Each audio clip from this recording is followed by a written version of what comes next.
What's new? What's new? Galaxy S23 Ultra.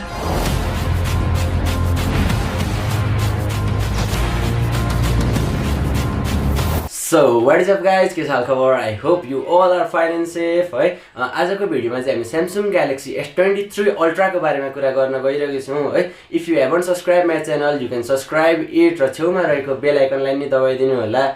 Samsung S23 Ultra को बारेमा कुरा गर्नु पर्दाखेरि it is flagship phone है, जसलाई चाहिँ नेपालमा 1,91,999 पर्छ। After listening this, some people may say कि यति पैसा भएको भए त म शेयरमा लगानी गर्थे है, which is pretty good or pretty right in my opinion too। तर मान्छेलाई आजभोलि धेरै जसो मान्छेलाई राम्रो फोन पनि चाहिरहेको हुन्छ, न कि सबै पैसा इन्भेस्ट गर्नलाई। So let's start our video।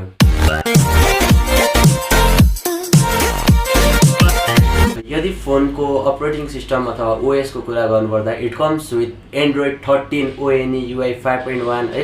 र डिस्प्ले साइज को कुरा गर्नुपर्दाखेरि सानोतिनो मान्छेको हातमा नआट्ने गरेको छ, जुन चाहिँ 6.8 इन्चेस को रहेको छ है। र यसको ग्लास को अथवा प्रोटेक्सन को कुरा गर्नुपर्दाखेरि it comes with Gorilla Glass Corning Gorilla Glass Victus 2 है। Water resistance IP68 5G mobile network stereo speaker but not with 3.5mm headphone jack, जुन चाहिँ हाम्रो गेमर्स को लागि मोस्टली डिसएडभान्टेज हुन सक्छ, किनभने 3.5mm हेडफोन ज्याकले गेमर्सहरुलाई एकदमै एडभान्टेज गर्छ ब्लुटुथले भन्दा पनि। यदि हामीले क्यामेराको कुरा गर्नुपर्दाखेरि it comes 200 megapixel with aperture 1.7 है। र हामीले यसमा चाहिँ 100x सम्म जुम गर्न सक्छौं, यानी कि हामीले घरमा बसी बसी बारदलीमा उभि उभि हामीले मुनको फोटो पनि सजिलै खिच्न सक्छौं।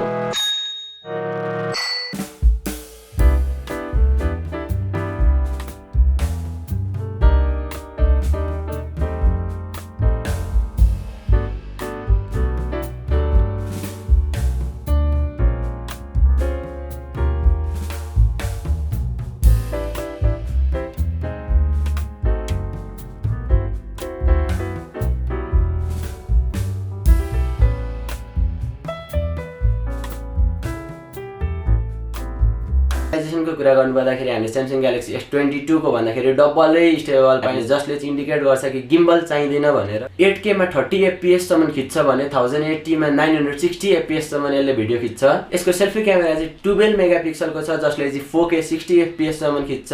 हाम्रो फिंगरप्रिन्ट भनेको चाहिँ यसको अन डिस्प्ले रहेको छ, जुन चाहिँ हामीले आजभोलिको नर्मल फोन जस्तो साइडमा अथवा ब्याकमा देख्न पाइदैन, which is on screen. Lithium ion 5000 mAh को ब्याट्री रहेको छ भने 45 वाट को वायर्ड चार्जिङ साथै 15 वाट को वायरलेस चार्जिङ पनि रहेको छ। Colour with phantom black, green, cream, lavender, sky blue, lime red, BMW M edition रहेको छ भने यसमा स्क्रिन रिफ्रेश रेट को कुरा गर्नुपर्दाखेरि 1020 हर्ज को रहेको छ। र्याम को कुरा गर्नुपर्दाखेरि it comes with 8GB RAM देखि 12GB र्याम र इन्टरनल स्टोरेजमा चाहिँ हामीले 256 देखि 1TB सम्म देख्न पाउँछौं। यदि हामीले यो गेमको परफर्मेन्स को कुरा गर्नुपर्दाखेरि हामीले जुनै गेम पनि म्याक्स रेटिङमा खेल्न पाउँछौं, बट द डिसएडभान्टेज इज हामीले गेम खेल्दाखेरि यसको स्पिकरमा हाम्रो हातले छोपेर हामीले स्पिकरमा अथवा साउन्ड चाहिँ अलिकति सानो सुन्न सक्छौं, which may be the main disadvantage of this phone. अनि लास्ट वी कैन से कि गेमिङ परफर्मेन्समा चाहिँ यसले PS5 लाई नि टक्कर दिन सक्छ है त।